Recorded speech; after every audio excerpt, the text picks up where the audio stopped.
So, what's up, everybody? This is Twin Flames Unite, and we are at it again. I'm pretty sure by now that you know I'm Chris. And I'm Misha. And we telling you, what up? All right. Today, we're going to be jumping into the Akashic records. Okay. This is where you want to get all of the information about the past, the present, and the future. Okay.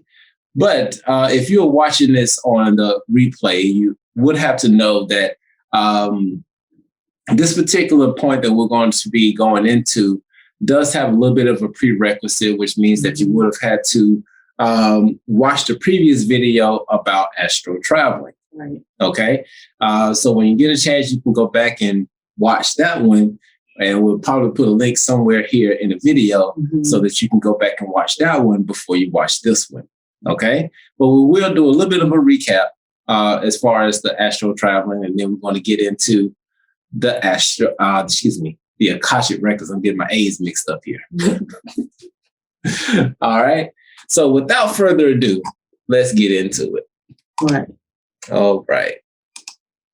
So we're going to do that one. Yeah. Boom.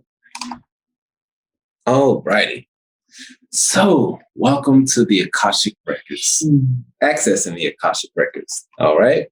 So just as a little overview, what is the overview of what we're going to be covering today, sweetheart? All right. So today, we already mentioned the prerequisite for astral travel. Okay. So you want to take a look at that. Understanding the structure of astral planes, which is pretty important. Sometimes we're in the dream world and really don't know where we are. So this could really help you out. How to get to the astral plane. What is the Akasha? I mean, it'll really be kind of weird. We don't mention what that is, and how to get to the Akashic records and what is possible in the astral planes. Like, what can I do there? Can I fly? Can I eat? Things of that nature. Yeah, we're going to get into it. All right. But before we dive too deep, we got to go back and check out the prerequisites. For astral We're doing this in one take, y'all. The prerequisites for astral traveling. Okay. And just once again, based off of the previous videos, we're just taking out 4 little sections that we're going to jump into today. And the first one is understanding the dimensional theory. Okay. You also have to have knowledge of the projected double. Okay. You also have to have knowledge of the mind split, as well as knowing how to build up energy in your body. Yeah, that's important. All right. So we're going to touch on those briefly.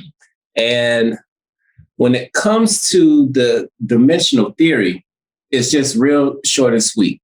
It's just understanding that in the astral plane, there's a real time zone, and then there's the astral dimensions.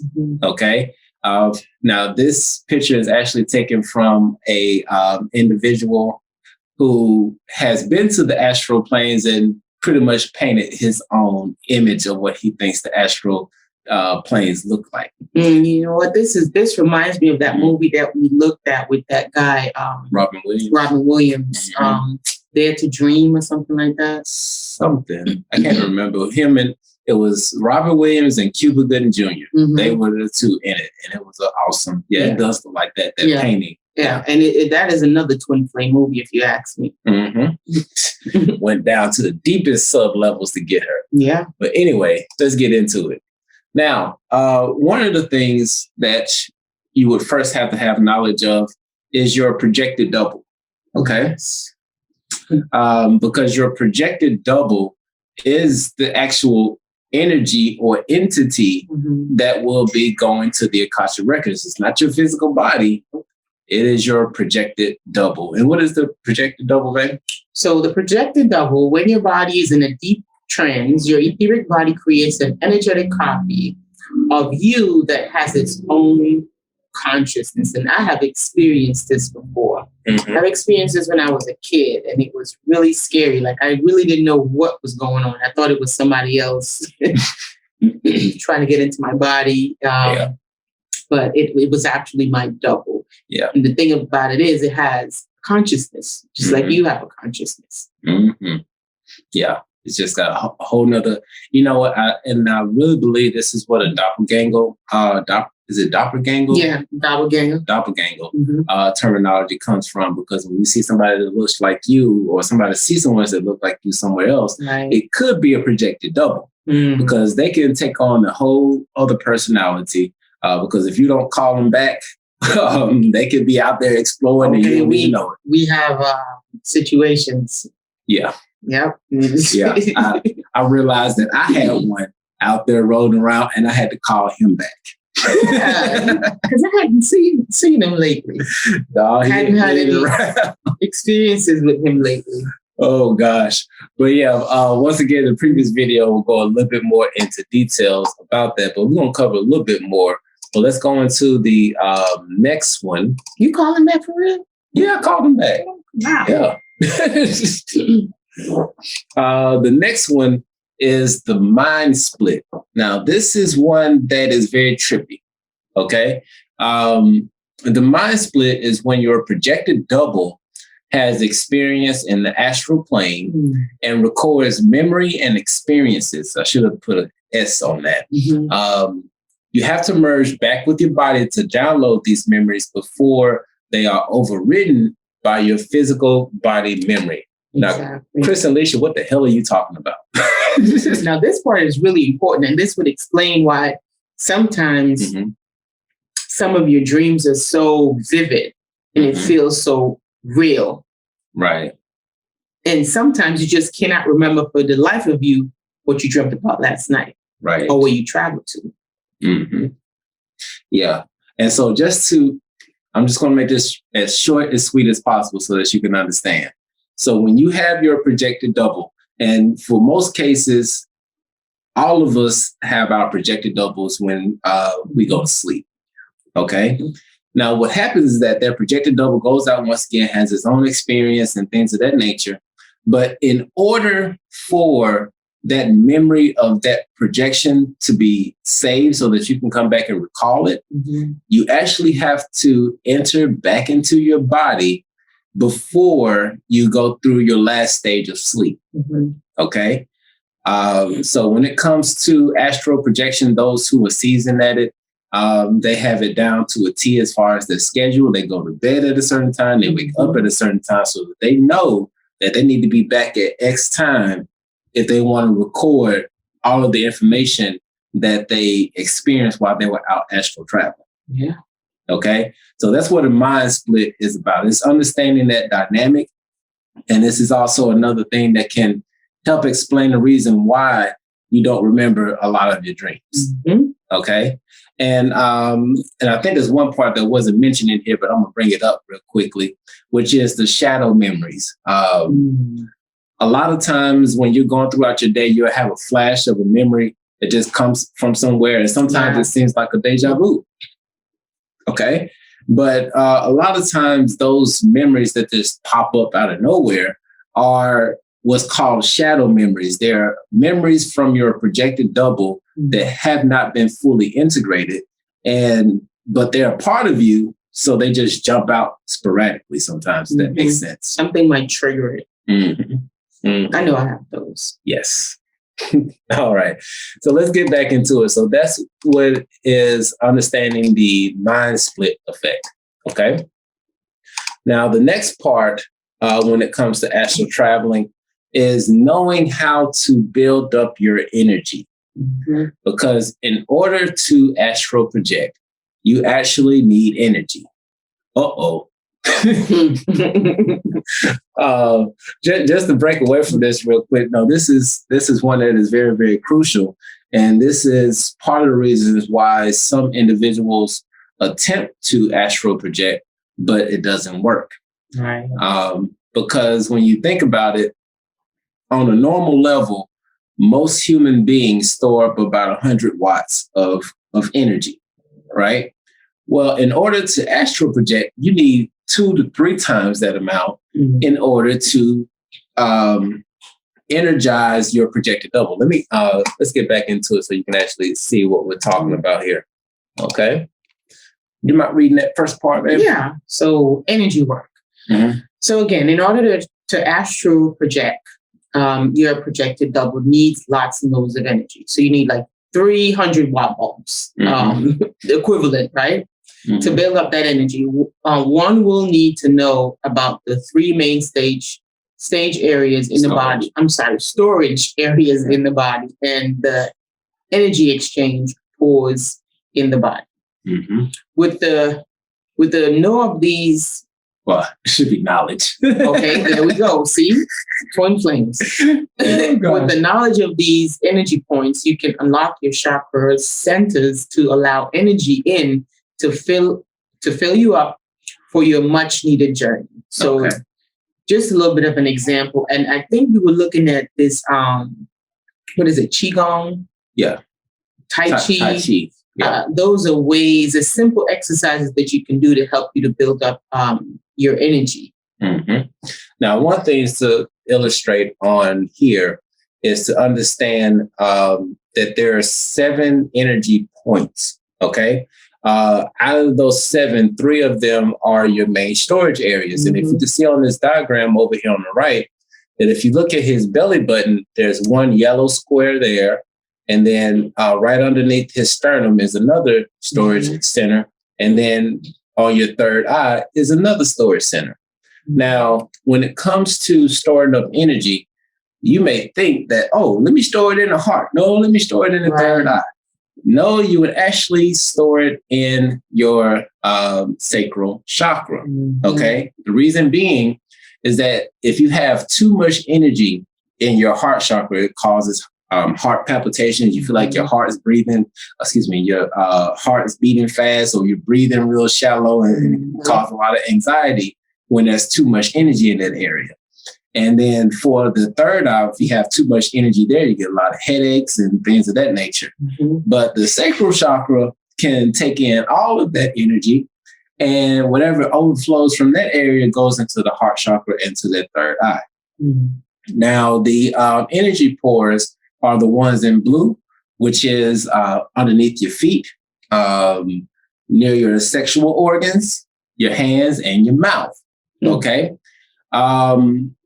In the previous video, we talked about how to actually go through and clear these channels so that the energy can freely flow, because it's not so much of anything that you really need to do other than making sure that those channels are clear.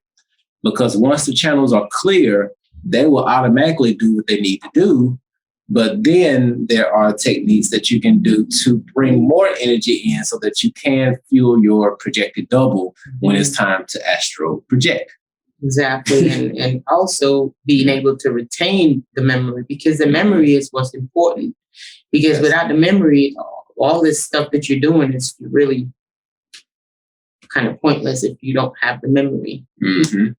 Because if you want to go into the Akashic records, which we're going to talk about in a moment, and you want to find out what's going to happen in the future, or what's the very strong possibility of what's going to happen in the future. But if you don't have the fuel to get back in time and actually download that memory, then it's all lost. Right. And then just think of time on a string, because this is how I was shown what time looks like. You know, it's a string. So everything is happening at the same time. The past is happening, the present is happening, the future is happening. This is why you're able to travel, on the string. It's like it's my sage. So this section right here. Oh, that's sage. Will be the past. This section right here will be what's happening right now. And at the tip, you'll have, the future. So when you're ready to tap in, you just slide, and this is you. You just slide down here. You slide back up here, and you slide. So everything is happening at the same time, right? It's just different experiences, different kind of like fragmented experiences, but it's all happening at the same time. So this is why we really do have the ability to see the different probabilities, like how Dr. Strange had explained it. Right. All righty. So that's just the basics of kind of catching up a little bit from the previous video so that you can understand how important this work is, because there's plenty of exercises to be done, a lot of chakra clearing that needs to be done. And here's the kicker, y'all. Just doing the exercises a little bit throughout the day can really just clear out your chakras. Yeah.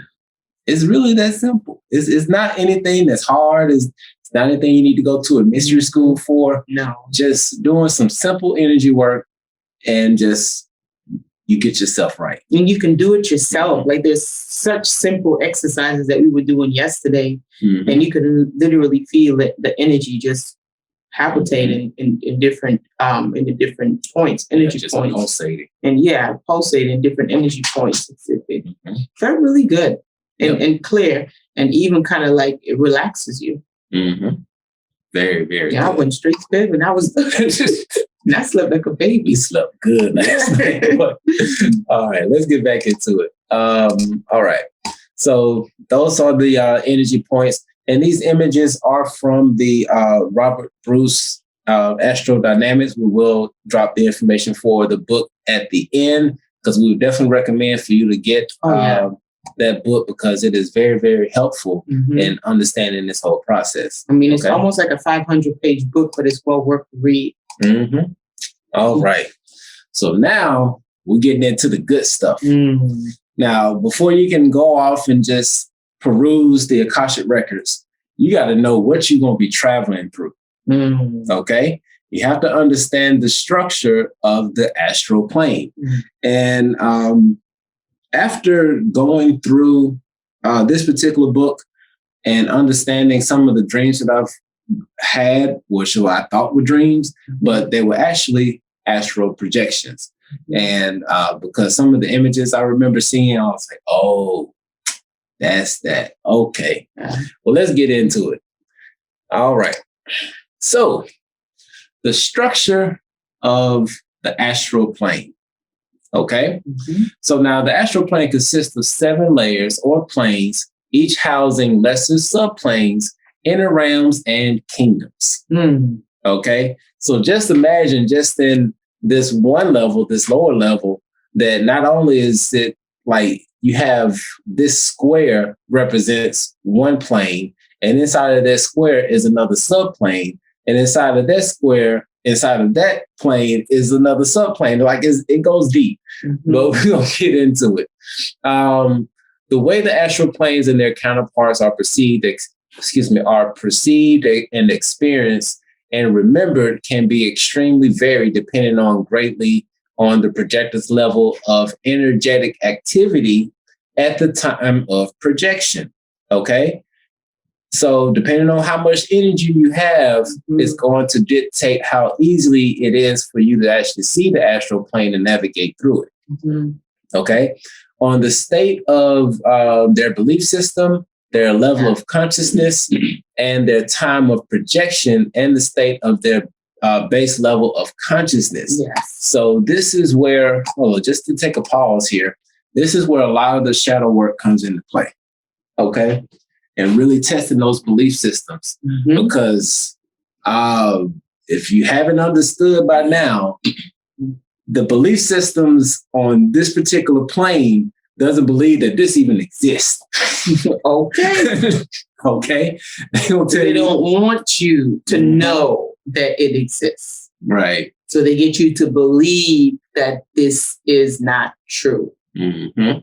Belief system. Right. And then the other part on that, which you definitely have to take a pause on, is understanding the level of consciousness. Okay. Because wherever you are vibrating, before you go into the astral projection, wherever you vibrate, you're vibrating at that current moment. That's where you're going to end up going. So we strongly, strongly suggest that if you are at a low point, if you are depressed or any type of low type of vibe, do not try to astral project. Just leave it alone. Just leave it alone. Okay. You ended up going. You ever had a dream and somebody's chasing you and you're running, but you're going slow? So those are the lower, more denser planes. And it's really not a place that you might really want to go. Now, just to jump back into it, because we don't want to bog that down with too much.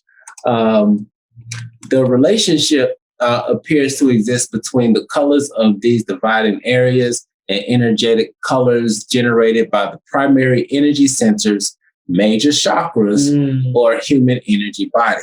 Okay, so this is why understanding the energy that you have in your body and making sure that those chakras are cleared out are really important. Because I can tell you from personal experience, whenever and actually there's one of them where you start seeing the kind of tunnel-like vision, but we'll go into that in a minute. But there have been many times through my meditations and projections where I can literally see this tunnel of all these different colors.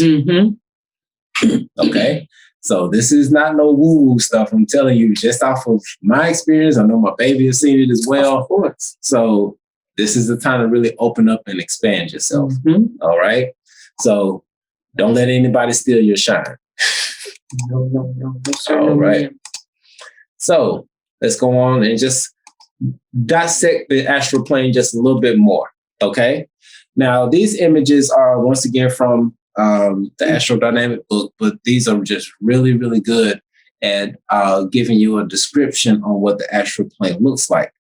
And I can once again attest that the astral plane has this look and feel. It does. It absolutely, it was my experience. This is what it looked like. I told you, baby. Yeah, you told me. And I remember my dreams. I'm really good at, I remember dreams when I was a kid. Now, it was a very specific dream, and I shared it on a YouTube channel that I had with Pluto. And Pluto was, it was a group of us, and we were going to get kids, like kids that were kind of like disabled, or, you know, they needed to be fixed. And so we were collecting all these kids. Pluto was putting them in boxes. If you can look, the floor looked just like this.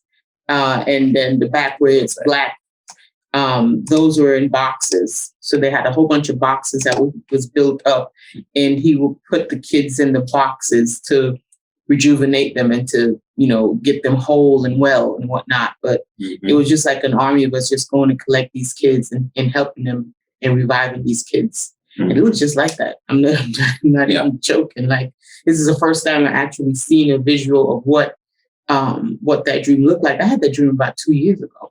Okay. Yeah. Now, the funny thing is that when you're looking at these astral planes, when you're looking at it from the top, it looks like a 2D image. Okay.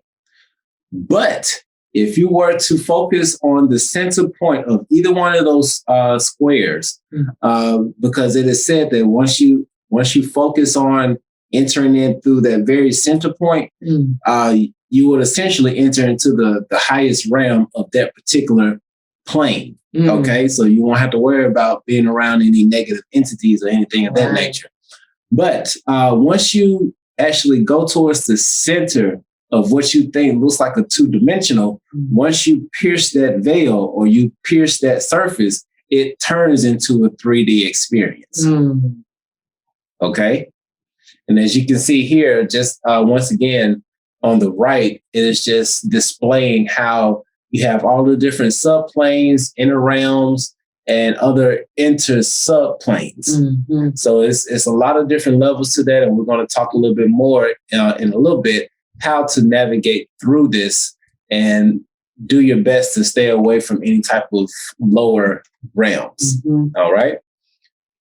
I mean, you could go there if you want to. Some people about it, you know. They travel there. Now, this is one, this is something very similar to how I would see when I'm projecting every now and again. Sometimes it's very prominent, sometimes it's really fuzzy, but the structure is about the same. But each dimension, each astral plane also contains connections with every other primary astral plane. These connections appear in colors and patterns of the surface of the skin. For example, if you look at this picture over here on the right, the violet You want to finish that? My mouth ain't working. Oh, okay. So God. these connections appear in the colors and patterns of the surface skin. Mhm. For example, the violet purple dot in the middle of each centerpiece of every square. So you can see it over there. Can provide a link with the seventh and highest primary astral plane. And the 4 gold petals surrounding each dot can provide a link with the 6th primary astral plane. Mm-hmm. So they're just giving you an example of what it looks like. And I know in my dreams, sometimes it does kind of, things do get like that, like in the back, where it's kind of like blurred out and it looks like kind of warpy like that. Yeah. Yep.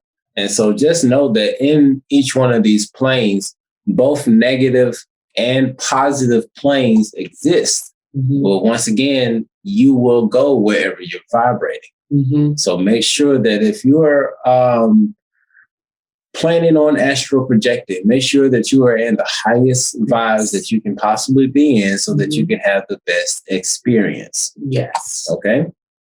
All right. Now, if you do get into the lower planes. Oh, boy. Okay.